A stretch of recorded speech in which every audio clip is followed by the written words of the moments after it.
আসসালামু আলাইকুম, সকলকে স্বাগত জানাচ্ছি। আমি আহসান উদ্দিন নোমান। লার্ন, আর্ন কোনটি আগে আমাদের প্রয়োজন? আগে কি লার্ন করতে হবে না আর্ন করতে হবে? এটা নিয়ে দ্বিধাদ্বন্দ্বতা আমার মনে হয় না কারোর ভিতরে আছে, তবে একটি প্রবলেম আছে। সে প্রবলেমটি হলো আমরা লার্ন করার আগে আর্ন করতে চাই বেশি। এই জন্যই আমরা খুব সহজেই আমাদের কাঙ্ক্ষিত জায়গা থেকে খুব তাড়াতাড়ি ছিটকে যাই। আমি ছোট একটি ঘটনা যদি আপনাদের সাথে শেয়ার করি, তাহলে আপনারা এই বিষয়টি আরও ক্লিয়ার হয়ে বুঝতে পারবেন। এক ব্যক্তি কোনো একটি কাজ করছিল। এই কাজের যে বিষয়টা ছিল সেটি হচ্ছে যে একটি আপনার মেশিনের একটি নাট খুলতে যাচ্ছিল, বাট অনেক চেষ্টা করার পরেও সে কিন্তু এটাকে খুলতে পারে নাই। এখন সে একটি মেকারের কাছে নিয়ে যাওয়ার পর সে বলল যে এই জিনিসটা ঠিক করে দিতে অথবা এই নাটটা খুলে দিতে ২,০০০ টাকা লাগবে। তো সে বলল, কতক্ষণ লাগবে? বলল যে ১ ঘন্টা পরে তুমি আসো। এখন সে বলতেছে, না আমার তাড়া আছে, খুব তাড়াতাড়ি আমাকে করে দিলে আমার জন্য সুবিধা হয়। তা বলল যে ঠিক আছে, ৩০ মিনিট পরে আসো।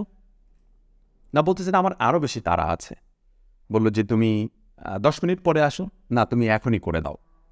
তা সে বলল যে ঠিক আছে, আমাকে কিন্তু ২,০০০ টাকাই তোমার দিতে হবে।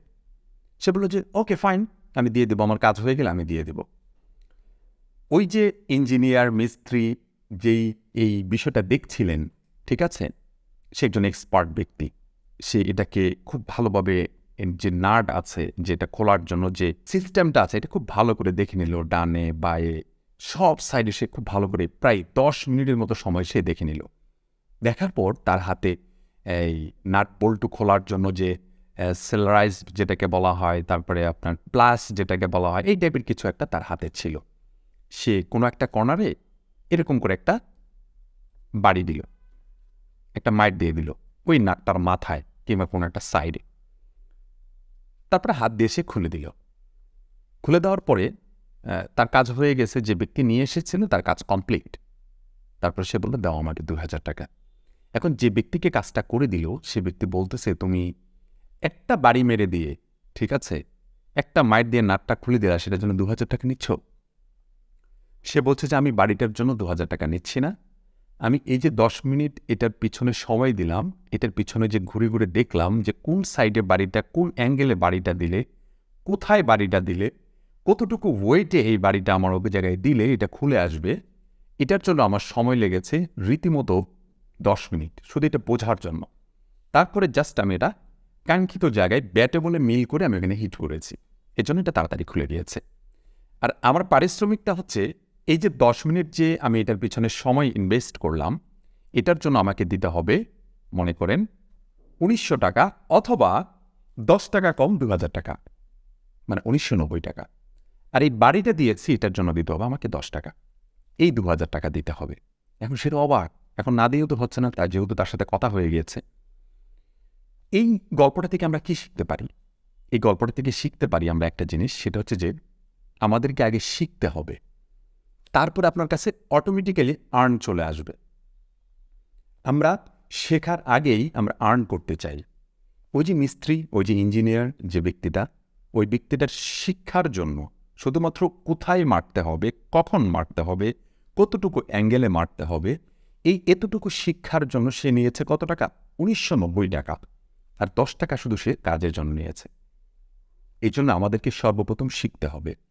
আমরা যদি লার্ন ভালোভাবে করতে পারি, আমরা যদি ভালোভাবে শিখতে পারি, কোনো একটি কাজের উপর যদি আমরা দক্ষতা অর্জন করতে পারি, আমরা যদি এক্সপার্ট হতে পারি, দেখবেন টাকা আপনার কাছে আসবে। আপনাকে টাকার পিছনে ছুটতে হবে না, কখনোই ছুটতে হবে না। এরকম হাজারো মানুষকে আমি দেখেছি যারা দক্ষ, তাদের কোনো কিছুর অভাব নাই। যারা অদক্ষ, যারা লার্ন করতে চায় না, যারা শিখতে চায় না, তারা অভাবে আছে, তারা বিভিন্ন ফ্রাস্ট্রেশনে চলে গেছে, ডিপ্রেশনে চলে গেছে। আমার কাজ নাই, আমার টাকা নাই, আমি হতাশার মধ্যে আছি। সো আপনার জায়গা থেকে আপনি কি করছেন? এই ২০২৩ সাল আমাদের যে সামনে আসছে, ২০২২ সালে আপনি কি করেছেন? ২০২৩ সালে এসে আপনি কি করবেন? এটা কি কোনো প্ল্যান পরিকল্পনা আপনি করেছেন? যদি প্ল্যান পরিকল্পনা না করে থাকেন, এই ভিডিওটি দেখার পরে অবশ্যই একটি প্ল্যান পরিকল্পনা করে নেন। কারণ আপনি কাঙ্ক্ষিত জায়গায় পৌঁছানোর জন্য প্ল্যান ছাড়া কোনোভাবেই এগিয়ে যেতে পারবেন না।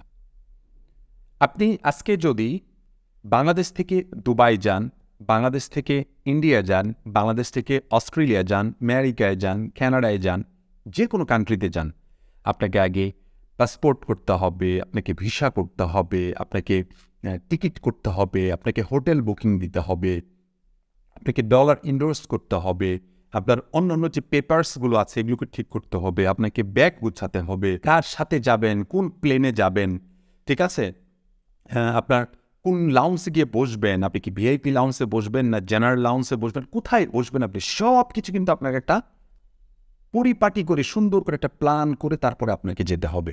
আদারওয়াইজ কিন্তু আপনি কাঙ্ক্ষিত জায়গায় পৌঁছাতে পারবেন না। আপনার স্বপ্নের দেশে, আপনার স্বপ্নের জায়গায় আপনি কখনো পৌঁছাতে পারবেন না, পারবেনও না, কেউ পারেনি, পারবেও না। তো এই সামান্য একটা দেশে যাওয়ার জন্য, এক জায়গা থেকে অন্য জায়গায় যাওয়ার জন্য যদি আপনার এত প্ল্যান করতে হয়, তাহলে আপনার যে লাইফটা আছে, আপনার যে জীবনটা আছে, এইটার কাঙ্ক্ষিত একটি লক্ষ্যে পৌঁছানোর জন্য আপনি কি করছেন? এটা একটা প্রশ্ন আপনাদের কাছে রেখে দিলাম। আমি গত কয়েক মাস থেকে পার্সোনাল স্কিল ডেভেলপ করার জন্য প্রচুর পরিমাণ চেষ্টা করে যাচ্ছি যে 2023 সালটাকে এমনভাবে গুছিয়ে নেব, সেটা হয়তো বা আমার স্বপ্নের একটি 23 সাল হতে পারে যদি আমি বেঁচে থাকি ইনশাআল্লাহ। আপনি আপনার জায়গা থেকে কি করছেন? ওয়ার্ল্ডের ফেমাস কিছু মানুষকে আমি দেখেছি, তারা তাদের 23 সালটাকে এমনভাবে গুছিয়ে নিচ্ছে, সব কিছু plan by plan, text by text লিখে নিচ্ছে যে এটার পর এটা করবো, এটার পর এটা করবো, এটার পর এটা করবো। আমরা অন্যদেরকে দোষ দিয়ে পছন্দ করি। আমি অনেকজনকে দেখেছি, আমার খুব কাছে রেখে আমি তাদেরকে দেখেছি, যারা মনে করেন 2 মাস 3 মাস আমার কাছে ছিল, খুব কাছাকাছি থাকা অবস্থায় মূল ডিপটুকু নেওয়ার পরে হয়তোবা এই জায়গাটুকু সফলতা আসবে না, কিন্তু ওই জায়গা থেকে পরবর্তী 1 মাস কিংবা 2 মাসের ভিতরে তাদের সফলতা চলে আসবে। ওই সময়টুকুতে বিভিন্ন ধরনের অজুহাত, কিংবা আমি অসুস্থ, অথবা আমার আর ভালো লাগছে না, তারপরে দোষ কার জানেন? যে ব্যক্তিটাকে সহযোগিতা করেছি সেই ব্যক্তিটা দোষ কাকে দিচ্ছে জানেন? যে সহযোগিতা করেছে তাকে। কিন্তু এটা কি আদৌ ঠিক না? কখনোই ঠিক না। সফলতা, ব্যর্থতা, ফেলিয়ার যেটাই বলেন না কেন, পুরোটাই আপনাকে বহন করতে হবে। আপনি যদি আজকে সফল হন, আপনাকে ঘাড়ে তুলে মানুষ নাচবে। আপনি যদি বিফল হন, আপনি যদি ফেলিয়ার হন, আপনি যদি আপনার ট্র্যাক যে আছে, আপনার কাঙ্ক্ষিত ট্র্যাক থেকে যদি আপনি সরে যান, সাকসেস গোল থেকে যদি আপনি সরে যান, তাহলে আপনাকে পিছন দিকেও কেউ তাকাবে না। কথাটা মনে রাখবেন। তাই আজকের দিন থেকে আপনি অবশ্যই নির্দিষ্ট একটি প্ল্যান তৈরি করেন, যে প্ল্যানের মাধ্যমে আপনি কাঙ্ক্ষিত জায়গায় পৌঁছাতে পারেন।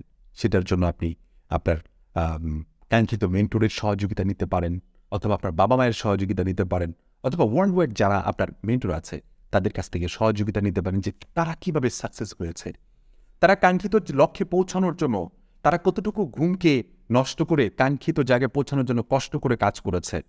আমি কয়েকদিন আগেও আমি একটা স্পিচ শুনছিলাম, চেনেন, আপনারা সকলে চেনেন, শাহরুখ খানের একটি, অনেক দিন আগের। আমি এটাকে আমার ফেসবুক প্রোফাইলে আমি অনলি মি করে আমি শেয়ার করে রেখেছি। খুব ভালো লাগে তার কথাগুলো। সেখানে বোঝাতে চাচ্ছিল যে আমি ঘুমাতে পারি না সঠিক সময়ে, আমার ব্লাড প্রেশার থাকে সব সময় যে আমার এই কাজটা কখন কমপ্লিট করব। আমি সঠিকভাবে খেতে পারি না, আমি কাঙ্ক্ষিত লক্ষ্যে পৌঁছানোর আগ পর্যন্ত আমি এগুলো কিছুই করতে পারি না সঠিকভাবে। আপনি কি করছেন? বিশ্বকাপের উন্মাদনা দেখেছি, আমি নিজে দেখেছি এবার বিশ্বকাপের উন্মাদনা, মানুষকে কাঁদতে দেখেছি, মানে ইমোশনালি এতটা জায়গায় তারা চলে যাচ্ছে, মানে এতটা সিরিয়াস জায়গায় চলে যাচ্ছে। ওই এই যে ইমোশনটুকু দিয়ে বিশ্বকাপটা দেখেছে, সেই ইমোশনটুকু দিয়ে যদি নিজের লাইফকে একটি জায়গায় নিয়ে যাওয়ার জন্য এতটুকু ইমোশন দিত, আমার কাছে মনে হয় আগামী 50 বছর এই ব্যক্তিটা অথবা এই জনগোষ্ঠীটাকে অনেক দূরে গিয়ে নিয়ে যেতে পারত, অনেক দূরে গিয়ে নিয়ে যেতে পারত। তা আজ থেকে প্রতিজ্ঞা করেন, প্ল্যান করে কাজ করবেন, সময় নষ্ট করবেন না। Facebook, Twitter, Instagram, LinkedIn, YouTube, আর আল্লাহ কি একটা অবস্থা! একবার ঢুকলে আর হুঁশ থাকে না, কোথায় থেকে স্ক্রল করে করে কোথায় যাচ্ছে না যাচ্ছে। এটা নিজেকে কন্ট্রোল করতে হবে। যখন আপনি নিজে থেকে কন্ট্রোল করবেন, তখন ওই জায়গাটা থেকে আপনি একটা প্রোডাক্টিভ প্ল্যান বের করে নিয়ে আসতে পারবেন। আশা করি বুঝতে পেরেছেন। তাই আর্ন করার আগেই আমাদেরকে লার্ন করতে হবে। কোনো একটি কাজে দক্ষ হতে হবে, সেটা হতে পারে ব্যবসার ক্ষেত্রে, সেটা হতে পারে চাকুরির ক্ষেত্রে, সেটা হতে পারে ফ্রিল্যান্সিংয়ের ক্ষেত্রে। আপনি যে কোনো ক্যাটাগরিতে আপনি কাজ করে কাঙ্ক্ষিত লক্ষ্যে পৌঁছানোর জন্য আপনাকে নিঃসন্দেহে আগে লার্ন করতে হবে, খুব ভালোভাবে শিখতে হবে, দক্ষ হতে হবে, এক্সপার্ট হয়ে তারপরে আপনার কাঙ্ক্ষিত জায়গায় পৌঁছানোর পরে দেখবেন আপনার কাছে এমনি সব কিছু আসছে। এর মাঝখানে আপনাকে অনেকে ডিস্টার্ব করবে, বাট এই ডিস্টার্বগুলোকে কানে নেওয়া যাবে না। এই ডিস্টার্বগুলোকে আপনার জায়গায় পৌঁছাতে দেওয়া যাবে না, আপনার কাজ পর্যন্ত পৌঁছাতে দেওয়া যাবে না। এর আগেই যেন আপনি ডিঙ্গিয়ে চলে যেতে পারেন কাঙ্ক্ষিত লক্ষ্যে। আশা করি বুঝতে পেরেছেন। পরবর্তী ভিডিও দেখার আমন্ত্রণ জানাচ্ছি।